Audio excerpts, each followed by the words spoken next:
We really need to focus on becoming energy independent, especially from the Middle East. We are spending way too much money on gasoline. Also, it is the gasoline that is fueling the emissions that go into the atmosphere. By finding alternative ways of energy and of transportation, I believe that we can together strive in uplifting America and fighting off global warming in collaboration with all the other nations. I have to say that freedom only exists where there's complete respect for rights of property ownership. When we go to another's land or home or business, we should expect to be bound under the rules and the conduct of how they choose. We aren't able to pollute another's land or water or air freely. In fact, our government should take a stand and support our citizens in protecting those rights. Someone can build a factory, but if that affects their neighbors, then they've crossed a serious line. And our government should and will uphold those rights. And it's simply not a pro-property rights, pro-environmentalism situation. It's much more complicated.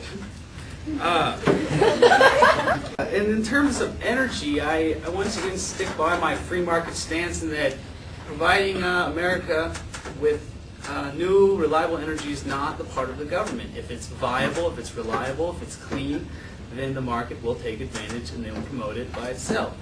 There's nothing wrong with there's nothing wrong with promoting nuclear energy because the market will speak. If it works, then it shall work. And on top. I do believe that we as a nation need to realize that the scientists are correct and there is global warming. We as humans are contributing to the climate change and we need to try to fix this. We need to fix this problem by pursuing our quest for energy independence.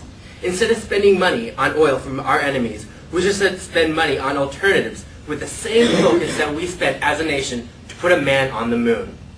What I think is that we should use all the money that we would save for being dependent on OPEC, and we could use this money to go to funding such research programs. With my fair and simple tax reform, that will be lowering the bureaucratic business that will be going in towards the tax fund, and we'd be able to use this money to be looking for alternative sources of energy that will be able to work for our nation. Yeah, it's great.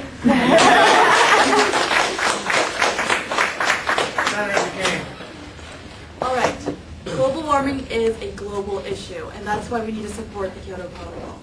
We also need to promote other countries to join the Kyoto Protocol, such as China and India. Within America itself, we need to preserve our national parks. This is part of our environment, and as our stewards of the earth, we should preserve the national parks. For the EPA, we need to have harsher guidelines. I want to make the EPA a board of the cabinet so we can have more consistency with them, harsher guidelines, and make sure they are following all regulations. I believe that we should use nuclear energy. I feel that it's the most fiscally responsible, and it's the fastest way. If we look at Europe, we can see how incredibly far they've come from us because of nuclear energy. We need to make sure that our solutions are fiscally responsible, that they're consistent and they're constant. We should not try to come up with solutions that will disrupt the lives of American citizens. We need to make sure that what we are doing is best for America. And there you have it. That was the debate from last Thursday. Hopefully the Republicans will have more to say about our environment in the near coming future. Kim Liu reporting from NBC News.